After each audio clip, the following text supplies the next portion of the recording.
সাবেক প্রধানমন্ত্রী শেখ হাসিনাকে বিচারের মুখোমুখি করতে ফেরত চেয়ে নয়াদিল্লির কাছে প্রত্যার্পণের আবেদন জানাতে পারে অন্তর্বর্তী সরকার। আর এটি হবে ভারতের জন্য খুবই বিব্রতকর অবস্থা।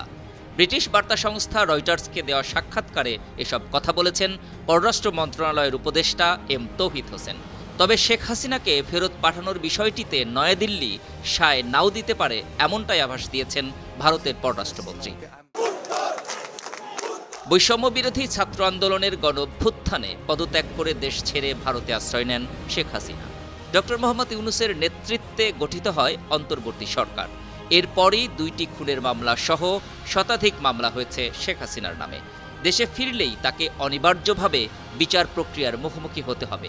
এই পরিস্থিতিতে হাসিনা আর কখনো দেশে ফিরবেন কিনা তা নিয়ে চলছে জল্পনা। আর এই জল্পনার মাঝেই শোনা গেল শেখ হাসিনাকে ফেরত পাঠাতে নয়াদিল্লির কাছে আবেদন জানাতে পারে ঢাকা। এমনটাই জানালেন অন্তর্বর্তী সরকারের পররাষ্ট্র উপদেষ্টা এম তৌহিদ হোসেন। শেখ হাসিনার দিল্লিতে থাকা, ভারতে থাকা, প্রশ্ন আসে যে তার বিরুদ্ধে অনেক মামলা হয়েছে। এ নিয়ে উত্তর দেওয়ার উপযুক্ত ব্যক্তি আমি নই। তবে স্বরাষ্ট্র মন্ত্রণালয় এবং আইন মন্ত্রণালয় থেকে যদি হাসিনাকে ফেরত চাইতে অনুরোধ আসে, তাহলে আমাদের ভারতের কাছে হাসিনাকে ফেরত চাইতে হবে। বাংলাদেশের পক্ষ থেকে শেখ হাসিনাকে চাওয়া হলে ভারত বিব্রতকর অবস্থায় পড়বে। আমি মনে করি ভারত সরকার এ সম্পর্কে জানে এবং আমি নিশ্চিত এ বিষয়টি তারা বিবেচনায় রাখবে। ভারতে অবস্থান করে সাবেক প্রধানমন্ত্রী শেখ হাসিনা বিভিন্ন সময়ে বিবৃতি দিচ্ছেন। এটি অন্তর্বর্তী সরকার পছন্দ করছে না বলেও জানান পররাষ্ট্র উপদেষ্টা।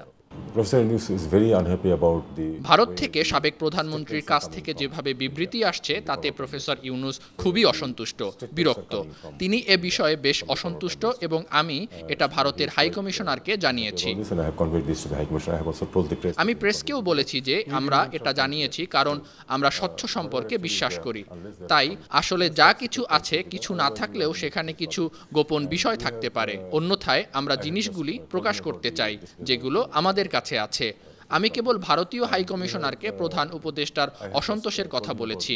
আমরা আশা করি তারা এ বিষয়টি ভালোভাবে উপলব্ধি করতে পারবে। এদিকে সাবেক প্রধানমন্ত্রী শেখ হাসিনাকে দেশে ফেরত পাঠানোর ক্রমাগত দাবির বিষয়ে প্রতিক্রিয়া জানিয়েছেন ভারতের পররাষ্ট্রমন্ত্রী এস জয়শঙ্কর।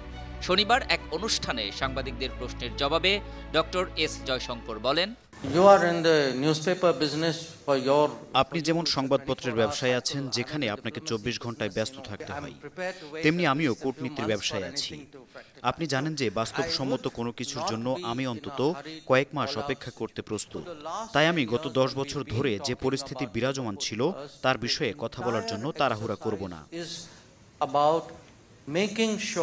প্রতিবেশী দেশের সঙ্গে আমাদের বিশাল সংযোগ সূত্র রয়েছে, যেগুলো খুবই অপরিহার্য এবং প্রত্যেকের গণনার জন্য খুবই কেন্দ্রীভূত, যে কারণে অস্থিরতার কারণগুলো বাস্তব ক্ষেত্রে হ্রাস পায়। তাই শেষ পর্যন্ত যা ঘটবে তা বলার জন্য আমাদের হয়তো ভিন্নতা থাকতে পারে। এখানে সে বাস্তবতা রয়েছে এবং আমার মনে হয় এটা আমাদের জন্য ভালো।